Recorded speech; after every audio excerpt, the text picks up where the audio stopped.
Welcome back, my friends. Today we're going to be doing a video. Imagine that, a video on YouTube. It's a miniature painting guide on how exactly to underpaint miniatures in grayscale using an easy method that uses spray paint cans and not airbrushes. And I'm also going to be explaining why exactly you should try and do this yourself.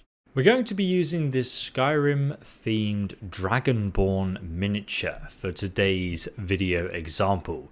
You can buy it via the link in the description if you are interested. As you can see, this miniature has been undercoated in grayscale, from black, then to grey, and then to an off-white colour. The reason this was done is to mimic light falling on the miniature from above, so we can see underneath, as in real life, it's been cast into shadow. And since miniatures are so tiny, if we exaggerate the shadows like this, we can achieve dramatic lighting effects, making them appear three-dimensional and realistic even from a distance when we're playing with them in our tabletop miniature games.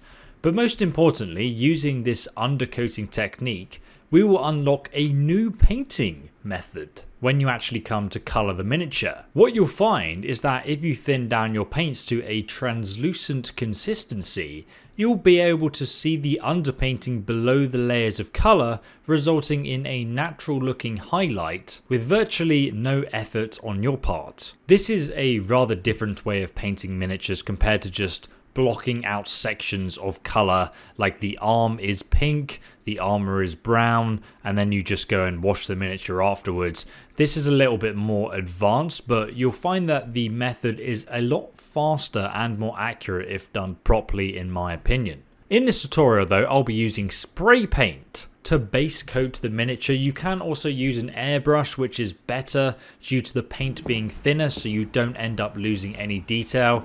But for anybody making an army of miniatures, the spray can works really well, so don't worry about that. Step 1. Start by undercoating the miniature completely in black spray paint. I'm using Citadel Chaos Black spray paint from Games Workshop. But to be honest, it doesn't really matter what spray paint you're using, so long as it's matte and for miniatures. Once you're done, you're going to leave the miniature to dry, and do make sure, guys, when you are spray painting it, that you maintain a distance of about 30 to 40 centimeters. Otherwise you'll end up losing all the detail of the miniature, which obviously we don't want. Step 2. We're going to use a lighter grey colour spray paint. I'm using Mechanicus Grey from Games Workshop. You will need to stand the miniature on its base using blue tack, or by pinning it, or just gluing him to the base before doing this. Then you'll spray the miniature from above at about a 40-degree angle. This is basically the direction that the sunlight is assumed to be coming from, directly above. This will cast the bottom of the miniature into shadow and start to create definition on the model.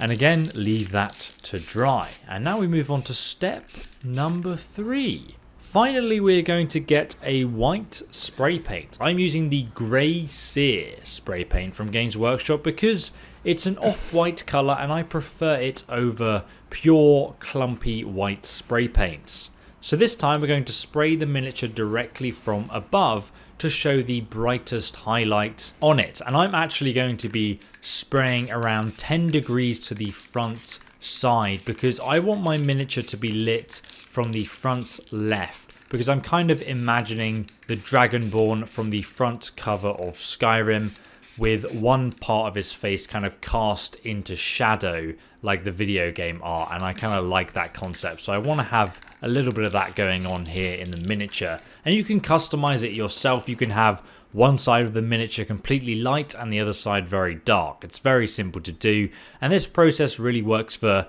any miniature you come up against. Even a whole army can be painted using this process.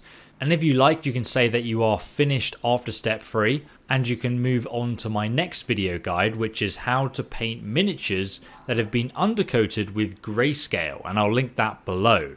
Or if you're a bit of a tryhard, we can go on to step number 4, the advanced next level of taking our miniature even further with some additional highlights to the miniature using a light grey and white paint. Basically, we're just going to go back over the miniature and highlight using a brush any raised areas of the armor, helmet, or rivets that you think should require a highlight.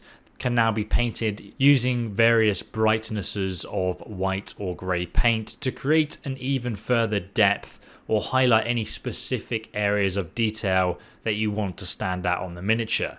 Trust me, the more time you spend on step 4, the faster the next step of the process will be and the more rewarding this whole process will become for you. You're effectively just highlighting the miniature backwards really. Please don't be afraid though of leaving some areas of the miniature completely black in shadow, because if you paint everything evenly, you actually lose the contrast of dark to light, which is exactly what we want to give the miniature a real contrasting impact of grayscale. But if you guys enjoyed this video, I recommend checking out the next painting guide linked in the description below. And of course, if you really did find it helpful, you can also subscribe and press that bell icon for future painting tutorials here on the Tabletop channel. Or give the video a like, it's really up to you. Thanks for watching and I will see you in the next video. Have a fantastic day and goodbye.